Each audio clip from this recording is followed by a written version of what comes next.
Assalamu alaikum dear students. Hope you all are fine.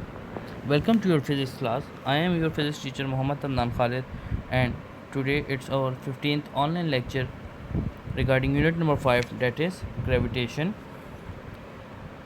In our previous lecture we have finished lecture the chapter that is gravitation, and we have discussed all its topic starting from the gravity, its background, that what is the force of gravity, the first person who discovered or who came up with the idea of gravity.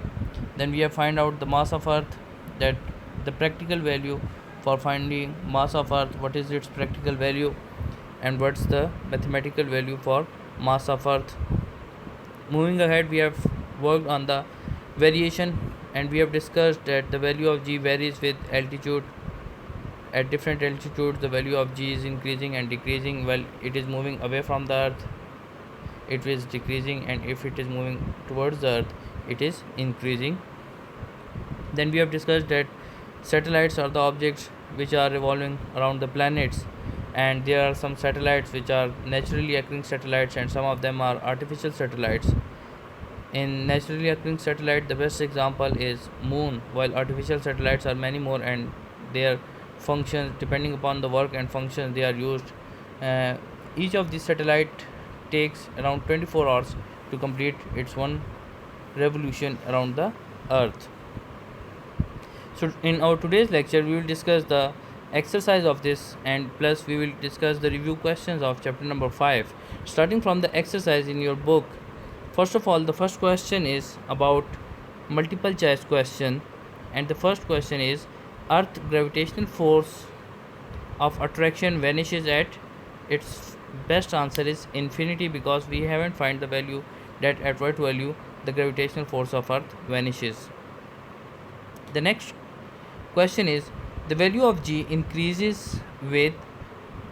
So the options are increase in the mass of the object, increase in the altitude, decrease in altitude, and none of the above. So the best option is decrease in altitude. Number third is the value of g at a height of 1 earth radius above the surface of earth is. So you can find out easily that its value is equal to 1 by 4th g, means if the radius is.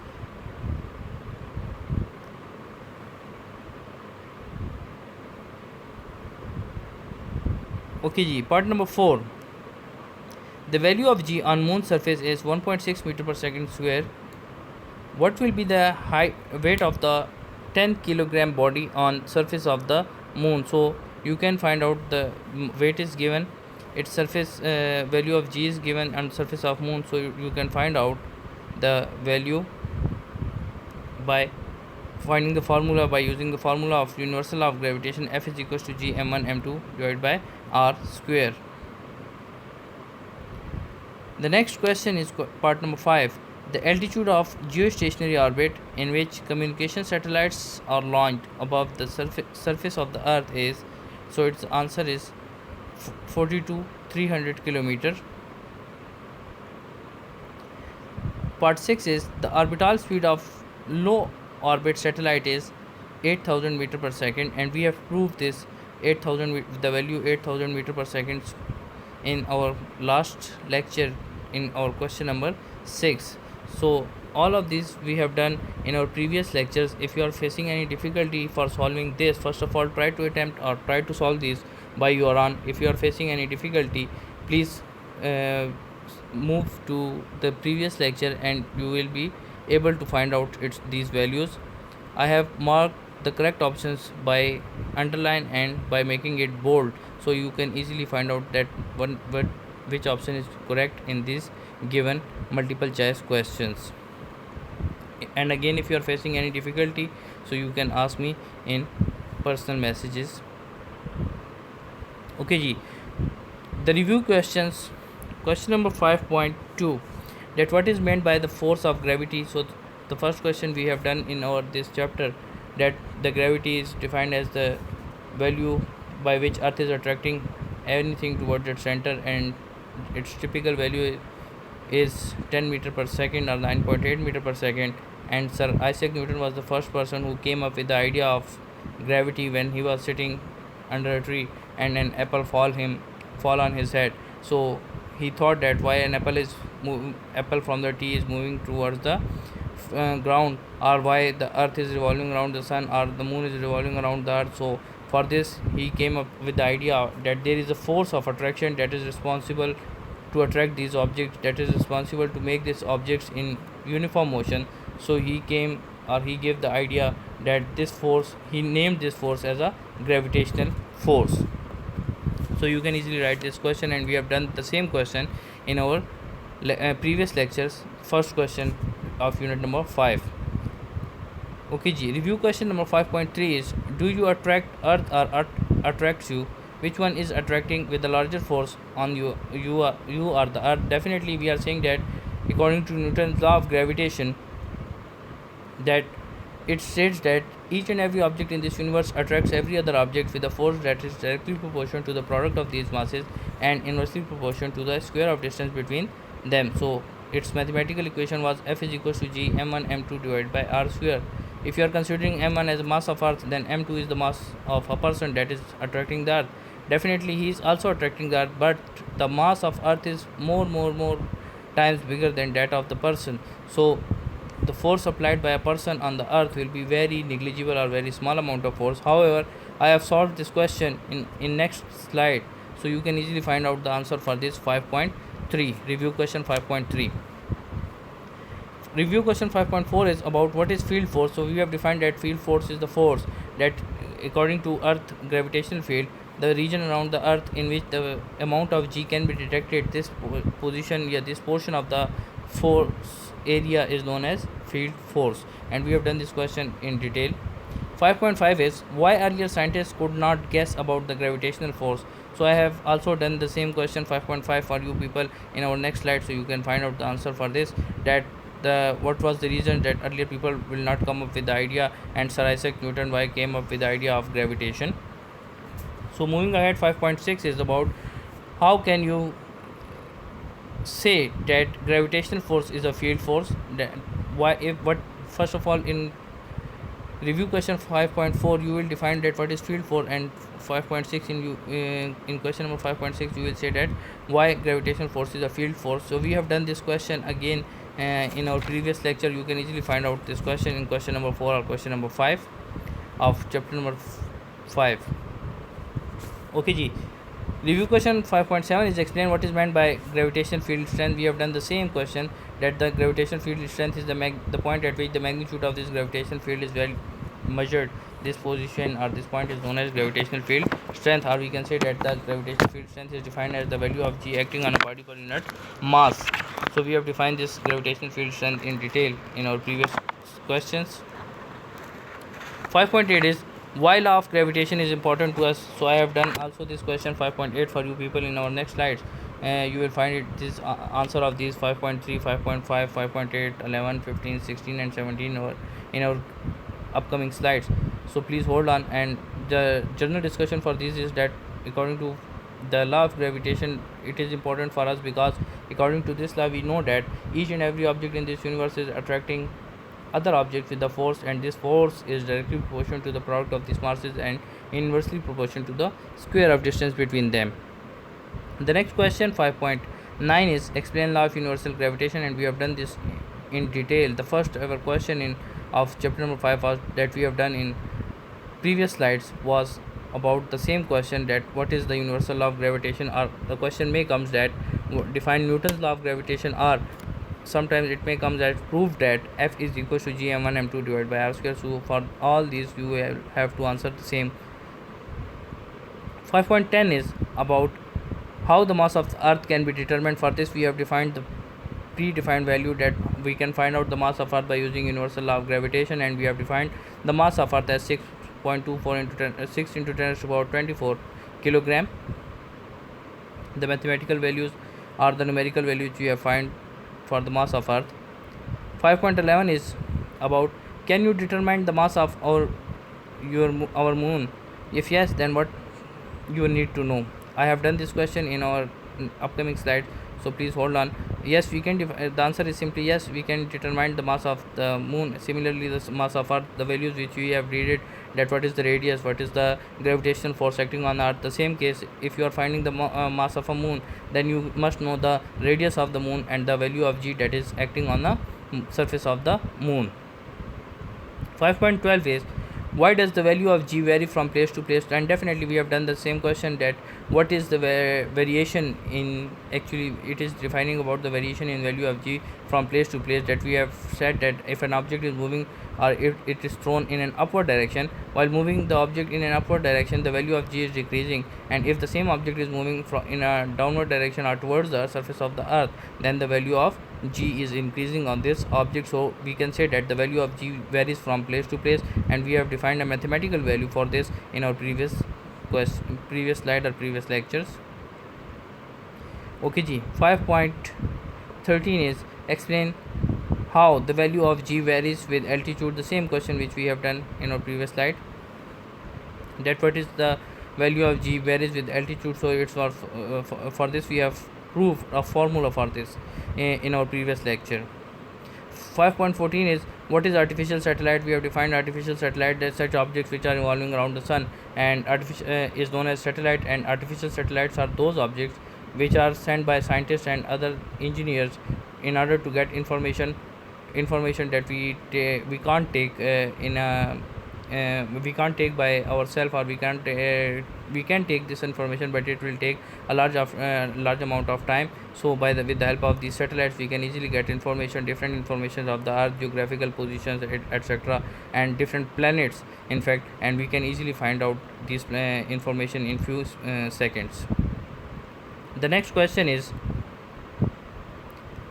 5.15, and its question is, how Newton's law of gravitation help us in understanding the motion of a satellite. Then again the same question, that how it is responsible. Then according to the Newton's laws of gravitation, it is asking that two objects of different masses are actually attracting each other with a force, and this force is directly proportional to the product of masses and inversely proportional to the square of distance between them. I have done the same question 5.15 for you people in next slide. Okay ji, 5.16, on what factors the orbital speed of a satellite depends? We have done the same question in our previous slide, but again I have done the same question for you in our next slide, so please hold on for this answer. That orbital speed of a satellite is depending upon factor. We have find out the formula. If you people know that v0 is equals to square root of g r square.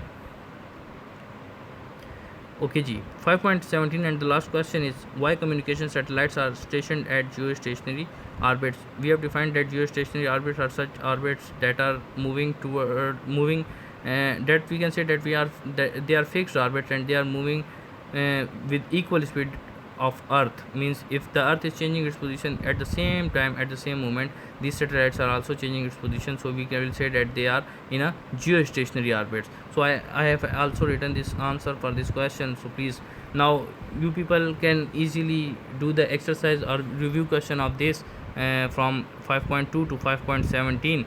I have done the answers of 5.3, 5.5, 5.8, 5.11, 5.15, 5.16 and 5.17 for you people. So starting from this 5.3, that do you attract earth or earth attracts you? So the answer according to yes is yes. Okay, according to the law of gravitation, every body in this universe attracts every other object with a force which is directly proportional to the product of their masses and inversely proportional to the square of distance between their centers. So according to the Newton's third law of motion, to every action there is equal and opposite direction. By both the laws, earth attracts us with the force, that is action, and as a result we also attract the earth with the same reactional force, but both the forces are equal in magnitude but equal opposite in direction. But the mass of earth is very very greater than the mass of a human being, so the force that is attracted by the earth, this will be always greater as compared to the force that is produced by a human being on the surface of earth. The next question 5.5 is, why earlier scientists couldn't guess about the idea of gravitation?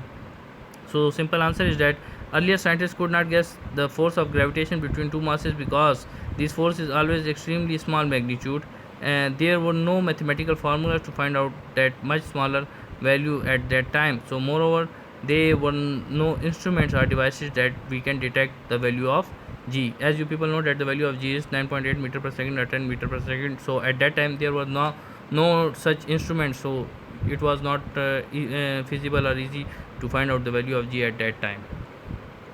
Okay g. The next is 5.8, that why law of universal gravitation is important to us. So the simple answer is all our activities on earth are based on the value of gravitational force acting on us. Without the gravity, things of the world would be in different situations. The whole universal system and their motion, such as motion of the moon, sun, stars, etc., is based on a gravitation. In the absence of gravitational force, the whole system of the world will be collapsed. So the simple answer is कि आपके जितने भी satellite और जितनी भी अर्थ revolve कर रहे हैं एक दूसरे के इर्द गिर्द, गैलेक्सीज मूव कर रही हैं, प्लैनेट्स मूव कर रहे हैं, सोलर सिस्टम्स मूव कर रहे हैं, गैलेक्सीज मूव कर रहे हैं, सुपरनोवास क्लस्टर्स मूव करते जा रहे हैं, ये सारे के सारे they are tightly bound with the force that is strong attractive force. This force is known as gravitational force. If there is no gravitational force, if there is no law of universal gravitation, then the whole system of our galaxies, the system of our solar system, the system of our planets, they will be vanished or they will be destroyed in few seconds. Okay ji. 5.11, that can you determine the mass of a moon? If yes, then how? So we can determine the mass of a moon by finding out the value. I have said you that in our previous slide that we can determine the mass of earth by finding out the radius, its value of g, and the gravitational constant. So the same expression for this. If you know the radius of moon, if you know the value of g acting on the moon and the gravitational constant for moon, so you can find out the value of value for mass of moon, and its formula will be mm. M is the mass while small m is for moon. So mm will be equals to rm, where r is the radius, radius square. So gm, the value of g that is acting on m, moon, and universal law of gravitation is constant for all over the world, for earth, etc., etc. So you can easily find out with the help of this formula, you can find out the mass of moon. 5.15 is how Newton's law of gravitation help us in understanding the motion of a satellite. So the answer is the satellite moving with a geostationary orbit, or the satellite moving around the earth in a specific orbit, the fixed orbit. So the gravitational force of attraction between the satellite and the earth provide necessary centripetal force, which we have discussed in detail in our previous lecture, the last lecture of the last week. This centripetal force produces centripetal acceleration on the basis of the same attractive force between the satellite and the earth in accordance with the Newton's second law of motion. 5.16 question is that on what factors the orbital speed of a satellite depends. So the orbital speed of a satellite depends on the value of g, its radius from the surface of the earth. So it is given by a formula v0 is equals to square root of gh into r plus h. The last question of this chapter review question is 5.17, why communication satellites are stationed at geostationary orbits. So according to the answer, communication satellites are stationed in geostationary orbits because in these orbits communication satellites move around the earth with the same speed. As I have told you that they are changing the position at the same moment, at the same time when earth is changing its position. So we can say that these orbits are moving, or these satellites are actually moving around the earth with the same speed as that of the earth. One communication satellite covers 120 degree of the longitude, so that the whole of the earth's surface can be covered by 3 correctly positioned satellites. Since these satellites seems to move one over one place on the earth, continuous communication at any place on the surface of the earth can be made as they are moving. आपको इसमें ये बताया गया है कि जियो stationery orbits में इसलिए रखा जाता है कि उनकी पोजीशन अर्थ के सामने बिल्कुल सेम रहती है. जैसे जैसे अर्थ अपनी पोजीशन चेंज करता जाता है, वो सैटेलाइट भी अपनी पोजीशन अर्थ के बिल्कुल साथ साथ अर्थ की पोजीशन के साथ साथ अपनी पोजीशन चेंज करता जाता है. तो उसके जो फोकस होता है उसमें वही एरियाज़ होते हैं जो मुसलसल रह रहे होते हैं, इसलिए हम कहते हैं कि ये जियो स्टेशनरी ऑर्बिट्स होते हैं आपके पास, और सैटेलाइट्स को जियो स्टेशनरी ऑर्बिट्स में रखा जाता है. ओके जी, this is the end of this exercise. Tomorrow inshallah we will do the numerical problems of chapter number 5, and from next day, or from our third day, Wednesday, inshallah we will discuss the numerical problem. We will start our new chapter, that is chapter number 6. So till then, Allah Hafiz, And if you are facing any difficulty, again, if you are facing any difficulty, any question regarding or unit number 5, regarding the review questions, regarding the any topical questions, you are free to ask. Thank you and have a nice day. Jazakallah.